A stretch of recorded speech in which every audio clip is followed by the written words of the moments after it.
ইসরায়েলের প্রধানমন্ত্রী বেনিয়ামিন নেতানিয়াহুকে ব্যর্থ প্রধানমন্ত্রী ও বেপরোয়া মিথ্যাবাদী হিসেবে আখ্যায়িত করলেন ইসরায়েলের বিরোধী রাজনীতিকরা। নেতানিয়াহু দেশবাসীর সামনে মিথ্যা বলছেন এবং নিজের রাজনৈতিক স্বার্থে দেশের নিরাপত্তাকে ঝুঁকিতে ফেলছেন বলে অভিযোগ করেন।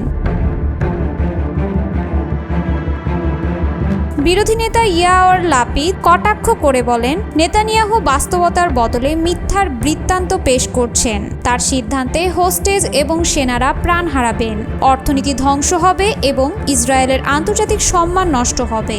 তিনি আরও বলেন, এমন সরকার যার কোনো গণতান্ত্রিক বৈধতা নেই, সে গাজায় দখলদারিত্বের পথে আমাদের টেনে নিতে পারবে না। বৃহস্পতিবার গাজার নতুন আক্রমণের পরিকল্পনা ঘোষণা করা নেতানিয়াহু দাবি করেছেন, যুদ্ধ দ্রুত শেষ করতে গাজা দখল করতে চায় না, বরং সেখানকার জন্য নিরাপদ প্রশাসন গঠন করতে চায়। কিন্তু এ ব্যাপারে স্পষ্ট করেননি কে বা কারা তাতে অংশ নেবে। নিরাপত্তা বাহিনী এবং হোস্টেজ পরিবারের পক্ষ থেকে গাজার আক্রমণ পরিকল্পনাকে হোস্টেজের প্রাণ বিপন্ন করার মতো আখ্যায়িত করা হয়। নেতানিয়াহু একই সঙ্গে ধর্মীয় দলগুলোর প্রতি সেনাবাহিনীতে অংশগ্রহণ বাড়ানোর আহ্বান জানালেও রাজনৈতিক স্বার্থে বিলম্বের অভিযোগ উড়িয়ে দিয়েছেন। তিনি সাবেক প্রতিরক্ষা কমিটির চেয়ারম্যানকে দায়ী করেছেন আইন প্রণয়নে বিলম্বের জন্য। তবে হেরেতি দল কোয়ালিশন থেকে বেরিয়ে যাওয়ার পরও তারা এখনও অংশীদার হিসেবে রয়েছে।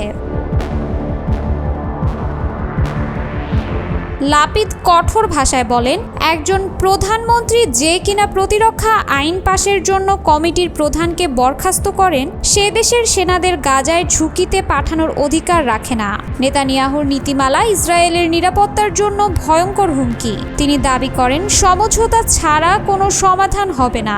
সকল হোস্টেজ ফিরিয়ে এনে যুদ্ধ শেষ করতে হবে এবং গাজার দায়িত্ব মিশরকে দিতে হবে।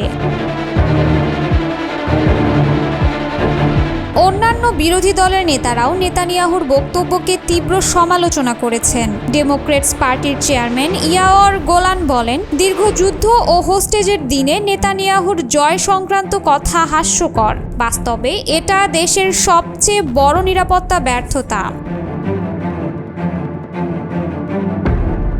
ইসরায়েলের বেটেনু দলের অভিগদর লিবারম্যান বলেন, নেতানিয়াহু বেপরোয়া মিথ্যাবাদী এবং তিনি রাজনৈতিক দলগুলোর পছন্দের জন্য সেনাদের বলির থালায় তুলে দিচ্ছেন। ব্লু অ্যান্ড হোয়াইট পার্টির বেনি গান্টজ যোগ করেন, কথাবার্তা বেশি, কাজ কম, সময় নষ্ট হচ্ছে।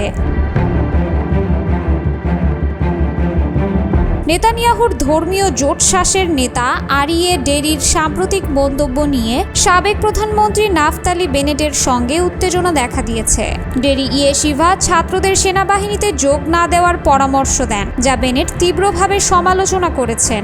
বেনেট বলছেন যে ড্রাফট বর্জনের আহ্বান দেয়, সে সৈনিকদের যুদ্ধেও পাঠাতে পারে না। ডেরির মন্তব্যকে বেনেট হৃদয়ে ছুরি বলে উল্লেখ করেন।